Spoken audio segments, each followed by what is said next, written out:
প্রকৃত যে জনগণের জন্য রাজনীতি কেমন হয় এটা আগামীর শিবচর শুধু নয়, আগামীর গোটা বাংলাদেশ এটা দেখবে, এটাই আমি আশা করি ইনশাআল্লাহ।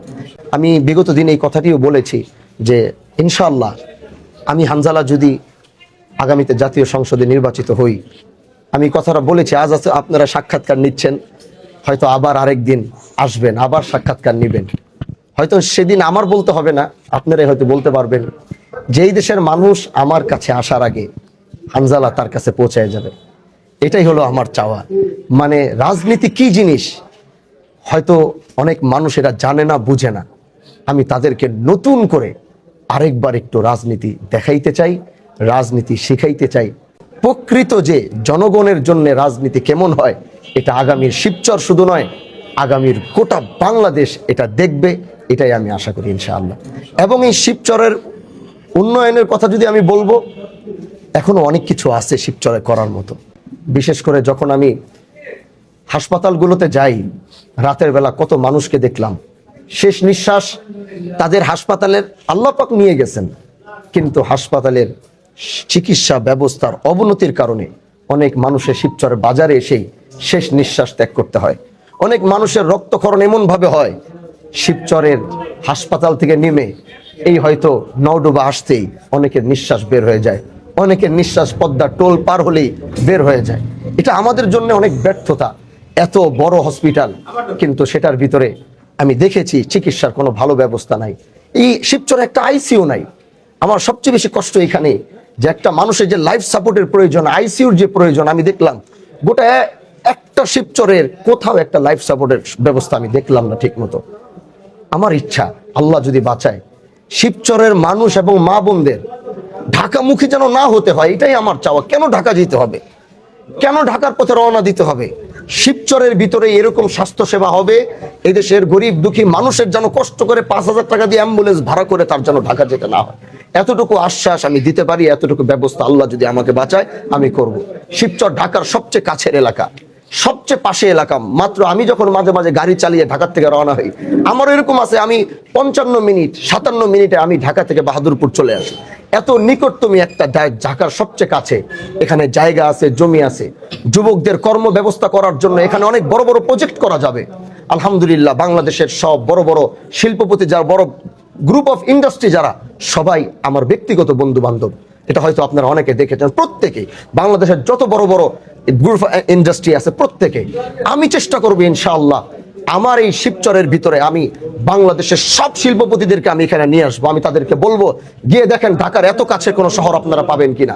তাদেরকে আমরা ব্যবস্থা করে দিব, এখানে এমন কিছু ব্যবস্থা করব যেন হাজার হাজার আমার শিবচরের যুব সমাজরা যেন কর্মক্ষেত্র যেন তাদের আর বরিশাল যেতে না হয়, তাদের যেন ঢাকা যেতে না হয়, তাদের যেন বাংলাদেশের অন্য কোনো অঞ্চলে যেতে না হয়। এখানে এত বড় বড় ইন্ডাস্ট্রি গড়ে তুলবো, এত বড় বড় এই গ্রুপ অফ ইন্ডাস্ট্রি লোকদেরকে নিয়ে বিনিয়োগ করাবো।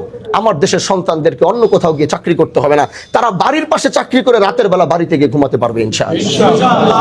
এরকম অনেক কিছু আছে বলার, কিন্তু আমি এগুলো বলতে চাই না। কারণ হচ্ছে আমি বলার প্রতি বলিয়ে মানুষকে উৎসাহিত বা দেখানোর ওই মন মানসিকতার মানুষ আমি না। আমি বাস করে দেখাবো, এটা আমার চাওয়া। আল্লাহ যদি বাঁচায়, যেদিন আমি আল্লাহ যদি আমাকে এই দেশের নির্বাচিত করে, এরপর থেকে প্রতিটা মিনিট আমি কি করি, প্রতিটা ঘন্টা আমি কি করি, এটা গোটা শিবচরের মানুষ দেখতে পারবে, জানতে পারবে, প্রত্যেকটা যুবক জানতে পারবে।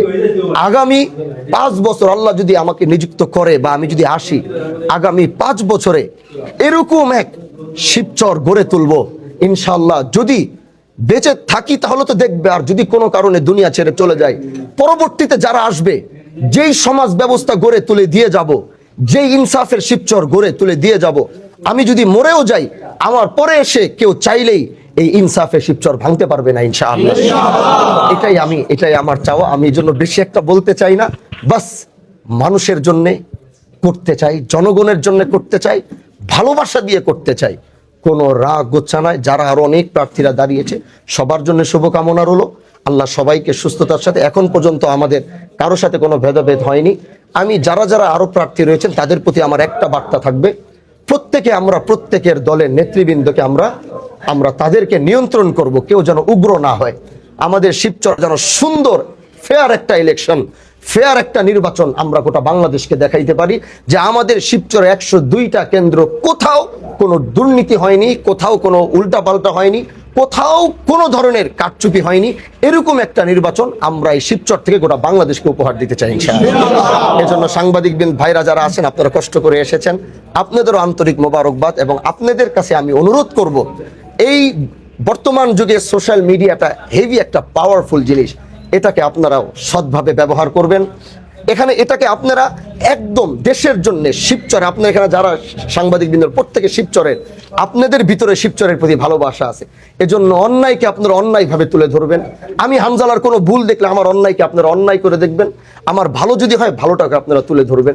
এবং আপনারা যারা সাংবাদিক ভাইরা রয়েছেন, আমার চাওয়া ইলেকশন পর্যন্ত আগেও যেমন আপনারা নিষ্ঠার সাথে কাজ করেছেন, কারো এজেন্ডা হয়ে যেন আপনারা কাজ না করবেন। আপনারা শিবচরের প্রত্যেকটা মানুষের আপনারা সবার জন্য হয়ে কাজ করবেন, এটাই আপনাদের প্রতি আমার আকুল আবেদন থাকবে। ভালো থাকবেন, সুস্থ থাকবেন ইনশাআল্লাহ।